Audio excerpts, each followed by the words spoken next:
नमस्कार। आकाशवाणी चंडीगढ़ से प्रादेशिक समाचारों के साथ मैं पंकज धीमान। सबसे पहले पेश है मुख्य समाचार। रक्षा मंत्री राजनाथ सिंह ने कहा है कि हरियाणा संस्कारों, वीरता व गौरवमयी इतिहास की धरा है। श्री सिंह ने आज हरियाणा के झज्जर जिले में पृथ्वीराज चौहान की प्रतिमा का अनावरण किया। प्रधानमंत्री नरेंद्र मोदी G20 शिखर सम्मेलन में भाग लेने के लिए कल इंडोनेशिया रवाना होंगे। हरियाणा के मुख्यमंत्री मनोहर लाल ने कहा कि बाबा बंदा सिंह बहादुर की जीवनी और बलिदान हमारा प्रेरणा स्रोत रहा है। अब समाचार विस्तार से। रक्षा मंत्री राजनाथ सिंह ने कहा कि हरियाणा संस्कारों, वीरता व गौरवमयी इतिहास की धरा है जो पूरे देश दुनिया को संस्कृति का संदेश देती है।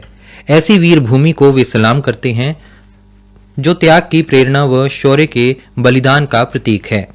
पृथ्वीराज चौहान, राव तुलाराम जैसे महान वीरों सपूतों की प्रतिमाएं हमें जीवन में आगे बढ़ने की सीख देती हैं। रक्षा मंत्री आज झज्जर जिला में गांव कुलाना में पृथ्वीराज चौहान की प्रतिमा के अनावरण उपरांत समारोह को संबोधित कर रहे थे। प्रतिमा अनावरण समारोह में हरियाणा के मुख्यमंत्री मनोहर लाल ने स्वागत किया। रक्षा मंत्री राजनाथ सिंह ने पृथ्वीराज चौहान के गौरवशाली व्यक्तित्व को सलाम करते हुए कहा कि हरियाणा की हवाओं में वीरता तैरती है। देश ही नहीं, विदेश में भी ये बात मानी जाती है कि हरियाणा का गौरवशाली इतिहास दूसरों के लिए सदैव अनुकरणीय रहा है। उन्होंने कहा कि हरियाणा के हर गांव में हमारे सैनिकों की कहानी का गौरव देखने को मिलता है। देश की सरहदों की रक्षा हमारे यहाँ के जवान करते हैं। उन्होंने कहा कि झज्जर जिला के मातनहेल में सैनिक स्कूल की संभावना देखी जाएगी और जो भी संभव होगा इस दिशा में सक्रियता से कदम उठाए जाएंगे। हरियाणा के मुख्यमंत्री ने कहा कि राजपूत सभा झज्जर के वित्तीय मामले का हल निकाला जाएगा। वहां के भवन के लिए भी 21 लाख रुपए देने की घोषणा की। हरियाणा बीजेपी अध्यक्ष ओम प्रकाश धनखड़ ने रक्षा मंत्री राजनाथ सिंह व मुख्यमंत्री मनोहर लाल का स्वागत किया। उन्होंने कहा कि देश में हरियाणा गौरव गाथा के साथ युवा शक्ति को देशभक्ति की प्रेरणा दे रहा है। प्रधानमंत्री नरेंद्र मोदी इंडोनेशिया के बाली में 17वें G20 शिखर सम्मेलन में भाग लेने के लिए कल 3 दिन के इंडोनेशिया दौरे पर रवाना होंगे। सम्मेलन के दौरान G20 देशों के नेता सम्मेलन के विषय 7 बड़े सशक्त बने पर वैश्विक चिंता से जुड़े प्रमुख मुद्दों पर विस्तार पूर्वक विचार विमर्श करेंगे। G20 शिखर सम्मेलन की कार्यसूची के अनुसार 3 सत्र होंगे। ये सत्र खाद्य तथा ऊर्जा सुरक्षा, स्वास्थ्य और डिजिटल परिवर्तन के बारे में होंगे। आज दोपहर नई दिल्ली में मीडिया को संबोधित करते हुए विदेश सचिव विजय मोहन क्वात्रा ने कहा कि बाली में सम्मेलन के दौरान प्रधानमंत्री नरेंद्र मोदी तथा अन्य G20 नेता समकालीन सार्थकता वाले महत्वपूर्ण मुद्दों पर गहन विचार विमर्श करेंगे। उन्होंने कहा कि वर्तमान आर्थिक तथा राजनीतिक परिदृश्य में G20 विचार विमर्शों ने वैश्विक प्रमुखता हासिल की है। उन्होंने कहा कि वर्तमान में विश्व कई महत्वपूर्ण चुनौतियों से जूझ रहा है, जिसमें महामारी के उपरांत विषम आर्थिक भरपाई, ऋण भेद्यता, यूरोप में जारी संकट और इसके द्वितीयक प्रभाव जैसे कि खाद्य सुरक्षा चुनौतियां, ऊर्जा संकट तथा महंगाई शामिल हैं। G20 नेता इन चुनौतियों पर बातचीत करेंगे तथा इन चुनौतियों से उभरने में मदद के लिए निकटता से बहुपक्षीय सहयोग की आवश्यकता पर बल दिया। विदेश सचिव ने कहा कि सम्मेलन के समापन सत्र के दौरान इंडोनेशिया के राष्ट्रपति प्रतीकात्मक तौर पर G20 की अध्यक्षता प्रधानमंत्री नरेंद्र मोदी को सौंपेंगे। भारत इस वर्ष 1 दिसंबर से औपचारिक रूप से G20 की अध्यक्षता हासिल कर लेगा। भारत आगामी वर्ष सितंबर में अगले G20 सम्मेलन की मेजबानी करेगा। भारत की G20 की अध्यक्षता से विभिन्न विषयों सहित हरित विकास, डिजिटल परिवर्तन, महिला नेतृत्व विकास तथा विश्व के दक्षिणी प्रांत में वैश्विक आर्थिक सहयोग की आवाज को बुलंद करने संबंधी मुद्दों को नई ऊर्जा, दिशा और उद्देश्य देने की उम्मीद बंधेगी। हरियाणा के राज्यपाल बंडारू दत्तात्रेय ने Motilal Nehru school of sports MNSS के स्वर्ण जयंती समारोह की बधाई देते हुए कहा कि देश तभी आगे बढ़ेगा जब हम बेटियों को आगे बढ़ाएंगे।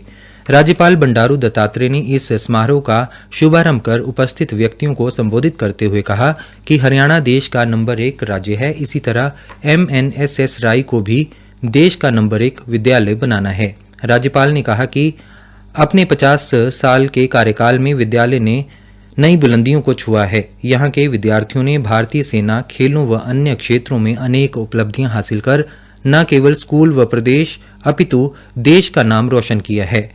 उन्होंने कहा कि विद्यालय ने सैकड़ों की संख्या में सेना अधिकारी दिए हैं और खेलों में भी देश को दर्जनों अंतर्राष्ट्रीय खिलाड़ी दिए हैं। प्रादेशिक समाचार आकाशवाणी चंडीगढ़ से प्रसारित किए जा रहे हैं। हमारे राष्ट्रीय बुलेटिनों और ताज़ा समाचारों के लिए आप हमारी वेबसाइट newsonair.nic.in पर लॉग कर सकते हैं। हरियाणा के मुख्यमंत्री मनोहर लाल ने आज हिसार जिले के हांसी में बाबा बंदा सिंह बहादुर की स्मृति में आयोजित 76वें वार्षिक दीवान के समापन अवसर पर बतौर मुख्य अतिथि शिरकत की और माथा टेका। दीवान में प्रदेश भर से बड़ी संख्या में आए श्रद्धालुओं को संबोधित करते हुए उन्होंने कहा कि बाबा बंदा सिंह बहादुर की जीवनी को हम पढ़ते हैं या कलाकारों को माध्यम से उनकी जीवनी को नाटक द्वारा दर्शाया जाता है, उसे देखते हैं और उनके जीवन पर तैयार भजन सुनते हैं तो जोश भर जाता है कि किस प्रकार का उनका जीवन रहा।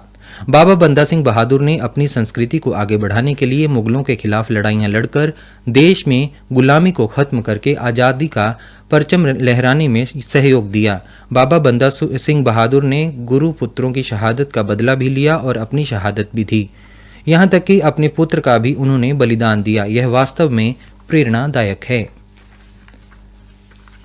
हरियाणा के गृह एवं स्वास्थ्य मंत्री अनिल विज ने कहा कि हमें भागवत गीता जी के एक एक शब्द को अपने जीवन में धारण करने की जरूरत है। जो इसे धारण कर लेगा उसकी बुराइयां स्वयं समाप्त हो जाएंगी। मंत्री पुलिस लाइन ग्राउंड में आयोजित दिव्य गीता सत्संग समारोह में श्रद्धालुओं को संबोधित कर रहे थे। उन्होंने कहा कि गीता को पढ़कर उसे अपने जीवन में धारण करने की जरूरत है और जो धारण कर लेगा उसके भीतर के सभी कौरव भाग जाएंगे। आवश्यकता पढ़ने और धारण करने की है। यदि पढ़ लिया और धारण नहीं किया तो भी व्यर्थ है। उन्होंने कहा कि गीता मनीषी स्वामी ज्ञानानंद महाराज लगातार अमृत की ज्ञान वर्षा कर रहे हैं और यदि हमने उस अमृत की एक बूंद का भी पान कर लिया तो हमारा जीवन सफल हो जाएगा। हरियाणा की महिला एवं बाल विकास मंत्री कमलेश ढांडा ने कहा कि नव निर्वाचित सरपंच अपने अपने गांव में समस्याओं को चिन्हित करते हुए उनका रोड मैप तैयार करें ताकि मुख्यमंत्री मनोहर लाल के कुशल नेतृत्व की सरकार में ग्रामीण अंचल के विकास को रफ्तार दी जा सके। उन्होंने कहा कि गांवों में आ रही समस्याओं का मिलकर समाधान किया जाएगा ताकि आमजन की परेशानियों का निवारण किया जा सके। विभिन्न गांव के चुने हुए सरपंच कैथल में महिला एवं बाल विकास मंत्री के आवास पर पहुंचे और गांव की समस्याओं को लेकर मंत्री के साथ विचार विमर्श किया। हरियाणा के शिक्षा मंत्री चौधरी कंवरपाल गुर्जर ने आज श्री आदि बद्री व लोहगढ़ का दौरा किया। यहां उन्होंने ऐतिहासिक गुरुद्वारा में शीश नवाया। मंत्री ने महान योद्धा एवं वीर बंदा सिंह बहादुर को भी याद किया। पानीपत में ज्योतिबा फुले जन कल्याण समिति द्वारा 6 न्यायिक अधिकारियों व एक पुलिस उपाधीक्षक का अभिनंदन समारोह किया गया। मुख्य अतिथि के रूप में शिरकत करते हुए उपायुक्त सुशील सारवान ने कहा कि सैनी समाज द्वारा आज जिन न्यायिक व पुलिस अधिकारियों का अभिनंदन किया गया है, उन्होंने कहा कि ये अधिकारी समाज की धरोहर हैं और उन्हें निष्पक्ष होकर बिना जाति वर्ग क्षेत्र भेद के केवल न्याय करना है। आज़ादी के अमृत महोत्सव श्रृंखला के तहत अनुसूचित जाति एवं पिछड़ा वर्ग कल्याण विभाग हरियाणा द्वारा महान संतों से जुड़े स्थलों का भ्रमण करने व उनसे संबंधित दिवसों के उपलक्ष्य में समारोह का आयोजन करने के लिए 15 दिसंबर तक आवेदन मांगे गए हैं। अनुसूचित जाति से संबंधित लाभार्थी अंत्योदय सरल के जरिए आवेदन कर सकते हैं। आज अंबाला जिला के 2 सड़का में आज़ादी का अमृत महोत्सव के अवसर पर राष्ट्रीय जागरण मंच द्वारा रक्तदान शिविर का आयोजन किया गया। इस शिविर में 25 युवाओं ने भाग लिया। राष्ट्रीय जागरण मंच के संस्थापक अमरिंदर सिंह ने बताया कि रक्तदान महादान है, इसलिए प्रत्येक व्यक्ति को रक्तदान करना चाहिए। मुख्य समाचार एक बार फिर। रक्षा मंत्री राजनाथ सिंह ने कहा है कि हरियाणा संस्कारों, वीरता व गौरवमयी इतिहास की धरा है और हरियाणा के मुख्यमंत्री मनोहर लाल ने कहा कि बाबा बंदा सिंह बहादुर की जीवनी और बलिदान हमारा प्रेरणा स्रोत रहा है। प्रादेशिक समाचार समाप्त हुए।